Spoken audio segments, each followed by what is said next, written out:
واللہ ما طلعت شمس ولا غربت الا وانت فی مومن کی مثال ایک سرسبز درخت کی مانند ہے جس کے پتے نہیں گرتے، اسی طرح مسلمان کی دعا ضائع نہیں ہوتی۔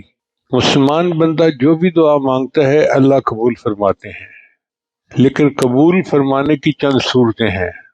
ایک صورت تو یہ ہے کہ جیسے مانگی ویسے قبول ہو گئی، اور ایک صورت یہ ہے کہ جیسے مانگی ویسے قبول ہونا اس کے حق میں بہتر نہیں تھا، تو اللہ تعالیٰ اس دعا کے بدلے اس کو کوئی دوسری نعمت عطا فرما دیتے ہیں۔ ایکسیڈنٹ سے بچا لیا، کسی بڑی مصیبت سے بچا لیا۔ یہ جو مصیبت سے حفاظت ہے، یہ بھی دعا کی قبولیت ہی کا ایک انداز ہوتا ہے۔ تیسرا طریقہ یہ ہے کہ جو چیز مانگی وہ تو نہیں ملی، لیکن اللہ اس کے بدلے کوئی بہتر نعمت عطا فرما دیتا ہے۔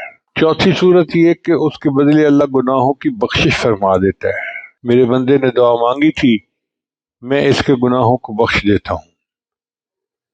اور اگر یہ بھی نہ ہو تو پانچویں صورت یہ ہے کہ اس دعا کو اللہ ذخیرہ بنا لیتے ہیں۔ قیامت کے دن اس بندے کو اللہ بلائیں گے، فرمائیں گے میرے بندے تو نے مجھ سے دعا مانگی تھی اور میں نے وعدہ کیا تھا ادعونی استجب لکم، دعا مانگو میں دعا قبول کروں گا، تو میں اپنی بات میں سچا ہوں۔ فلاں موقع پہ تم نے دعا مانگی، میں نے ویسی پوری کر دی۔ فلاں موقع پہ مانگی، میں نے بہتر چیز عطا کر دی۔ فلاں موقع پہ مانگی، میں نے تمہیں مصیبت سے بچا لیا۔ فلاں موقع پہ مانگی، میں نے تمہاری دنیا میں تو نہیں پوری کی لیکن تمہارے گناہوں کی بخشش کر دی۔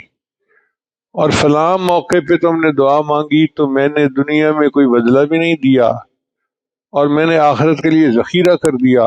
آج آخرت کی اتنی بڑی بڑی نعمتیں میں نے تمہیں عطا فرما دی ہیں۔ یہ تمہاری وہ دعائیں ہیں جو تم مانگتے تھے اور تمہیں پوری ہوتی نظر نہیں آتی تھی۔ وہ اتنا ذخیرہ ہوگا، حدیث مبارکہ میں آتا ہے کہ بندہ کہے گا اے اللہ، دنیا میں میری کوئی دعا پوری نہ ہوتی، ہر دعا کا بدلہ مجھے آخرت میں ملتا اور میرے درجے اتنے بڑھ جاتے۔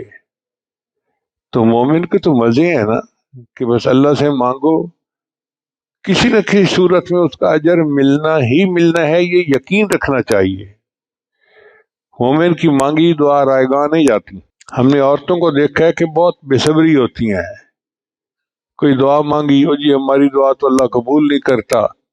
جب کوئی بندہ اپنی زبان سے کہہ دیتا ہے نا کہ اللہ میری دعا قبول نہیں کرتا، تو اللہ تعالیٰ فرماتے ہیں ٹھیک ہے میں تیری دعا کا تجھے کچھ حصہ نہیں دوں گا۔ ایسی بات کبھی بھی نہیں کرنی چاہیے، بلکہ جتنی بھی مایوسی ہو بندہ دعا مانگے اور امید رکھے کہ اللہ اس کا بدلہ عطا فرمائیں گے۔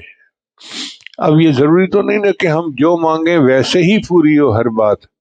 بچہ سردیوں میں برف کھانا مانگتا ہے، ماں نہیں دیتی، ماں ظالم نہیں ہوتی، ماں کو پتہ ہے کہ اس کو برف مل گئی تو نقصان ہوگا، بیمار ہو جائے گا، بخار ہو جائے گا۔ اسی طرح بندہ مانگتا ہے اللہ مجھے خوب پیسے دے دے، اللہ جانتے ہیں اگر اس کو پیسے مل گئے تو یہ بے راہ روی کا شکار ہوگا اور جہنم کا ایندھن بن جائے گا، اللہ نہیں دیتے۔ تو اللہ ظالم نہیں ہے، اللہ تعالیٰ رحیم و کریم ہے، مگر بندے کی بہتری دیکھتے ہیں اللہ تعالیٰ۔ اس لیے امید رکھنی چاہیے، دعائیں مانگنی چاہیے کہ اللہ تعالیٰ ہماری دعاؤں کا کوئی نہ کوئی صورت میں بدلہ عطا فرمائیں گے۔